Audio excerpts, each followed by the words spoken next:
Nadagdagan pa ang mga senador na naglabas ng Statement of Assets, Liabilities and Net Worth. Base sa mga inilabas ng SALN, si Senador Mark Villar ang pinakamayaman. May unang balita, si Mav Gonzalez.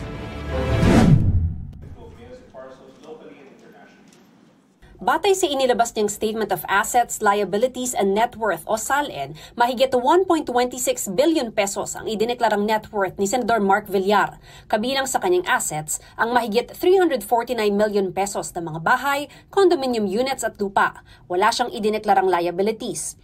Umabot sa mahigit 656 million pesos ang yaman ni Senador Erwin Tulfo, kabilang ang ilang lupain, 11 sasakyan, 4 na baril at halos 200 million pesos na cash sa bangko. Abot naman ng halos 160 million pesos ang utang niya, kaya nasa 497 million ang kanyang net worth.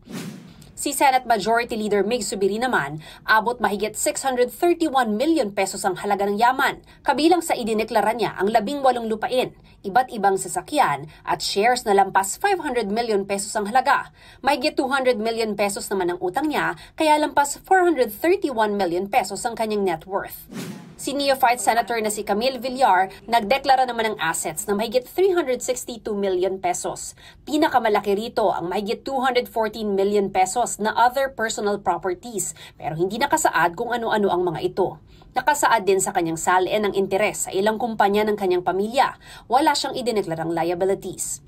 Ang yaman naman ni Senador Ping Lacson aabot sa halos 257 million pesos. Kabilang dyan ang isang loteng may halagang 160,000 pesos at mga cash at investments na mahigit 256 million pesos.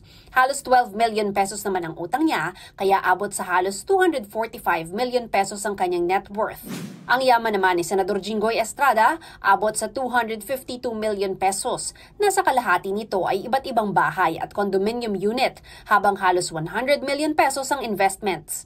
Meron siyang 31 million pesos na utang, kaya 221 million pesos ang kanyang net worth.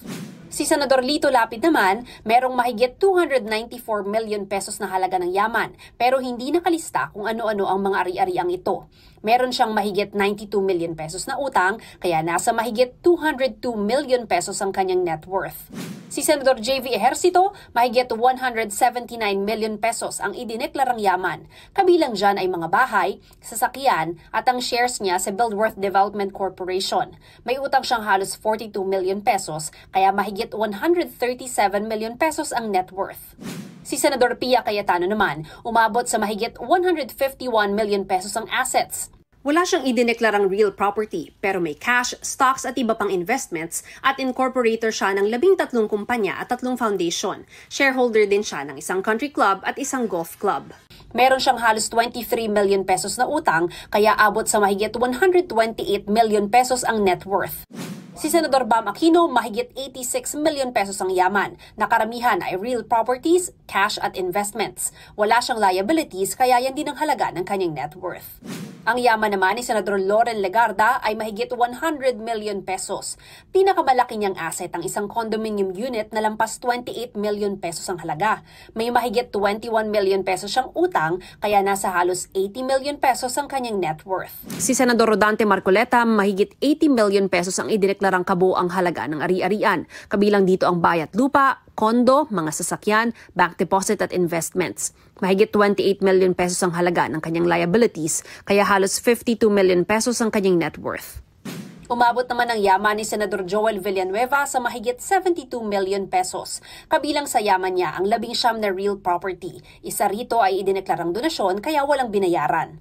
Ang ibang yaman ay stocks niya sa ilang kumpanya. Nasa 23 million pesos naman ang kanyang liabilities, kaya halos 50 million pesos ang kanyang net worth. Si Senador Bongo nagdeklara ng mahigit 44 million pesos na kabuang halaga ng ari-arian. Bukod sa lupa, nagdeklara siya ng halos 10 million pesos na halaga ng alahas, appliances at cash. Mahigit 12 million pesos ang kanyang liabilities, kaya mahigit 32 million pesos ang kanyang net worth.